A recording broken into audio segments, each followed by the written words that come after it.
Hey guys, so I went and picked up another beer I wanted to try out in front of you today. It's a cranberry ginger shandy made by Leinenkugels. Leinenkugels? Leinenkugel. I don't even know how to say it. Who gives a shit, right? Leinenkugels. We'll just call them that. If I'm wrong, oh well. But anyways, I wanted to try it out. It's kind of like seems like a more of a wintry seasonal beer, I think. You know, cranberry and, ginger seems like a seasonal beer to me, really. So we're going to try it out. It comes in at 4.2% ABV, and it's from Chippewa Falls, Wisconsin. So I'm going to pop this in, and we're going to try it out. So I don't know if it might be a twisty. It is a twisty. So, all right, here we go. Oh, wow. I can smell it already. My nose isn't anywhere near this bottle, and you can smell it already.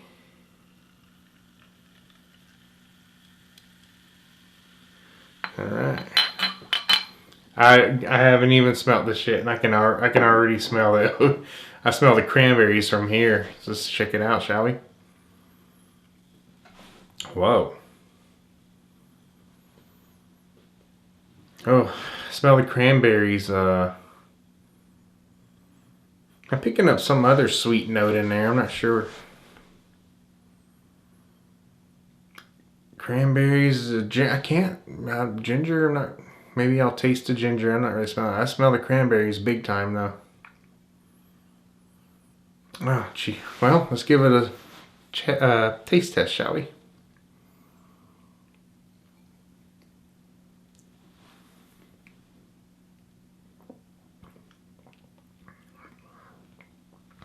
Whoa. This doesn't taste like a beer at all to me. It tastes like a cider. Oh, no. The malt from the beer just came up. Like, it's like on the back end of this. All you taste on the front is all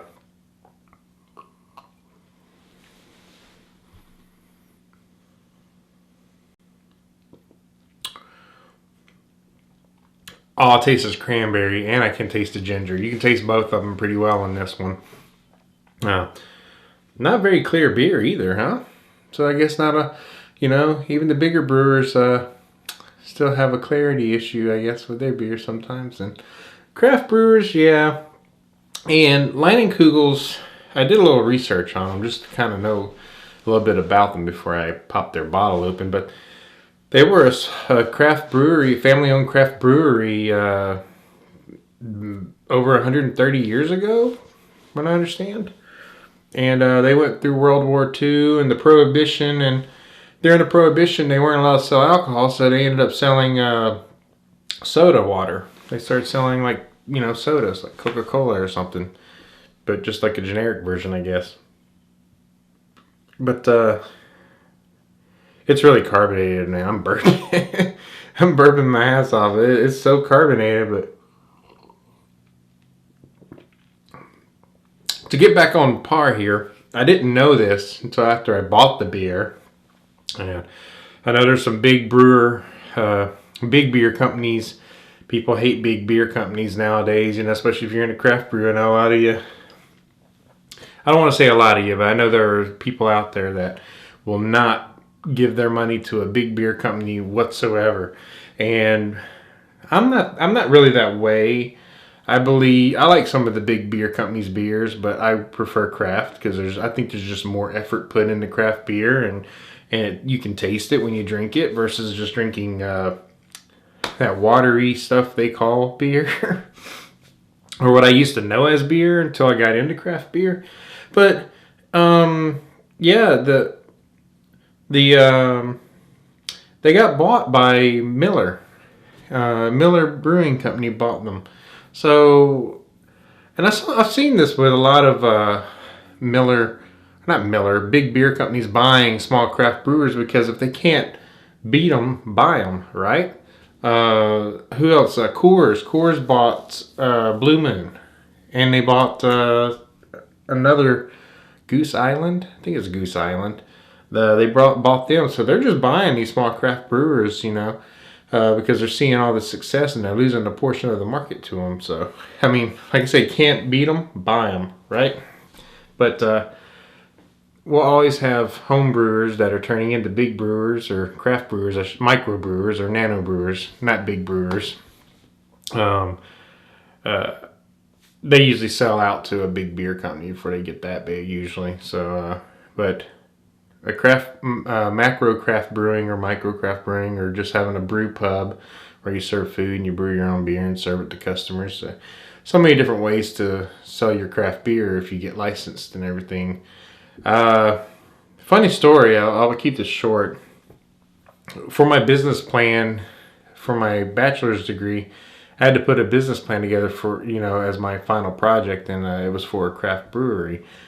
And you need a lot of money up front to get one of those going. The cost of the fermenters alone, 15 grand a piece, and need a bright tank to carbonate, a bottling system or canning system. I mean, it all adds up. But most companies start out with kegs, and then they'll bottle the keg. They'll bottle the keg. It's not the beer. I'm sorry. So they'll keg their beer first, and then they will eventually get into bottling after they get a little bit of a captive audience going. But I just wanted to share this with you guys. You taste the the cranberries just right on the nose. I don't smell any hops. Nothing in the way of hop. There could be a hop scent. Maybe I'm picking that other aroma I'm picking up on is the hops. It's kind of like a grapefruit smell. Yeah, it's like grapefruity. I'm gonna take another swig of this now that it's warmed up a little more.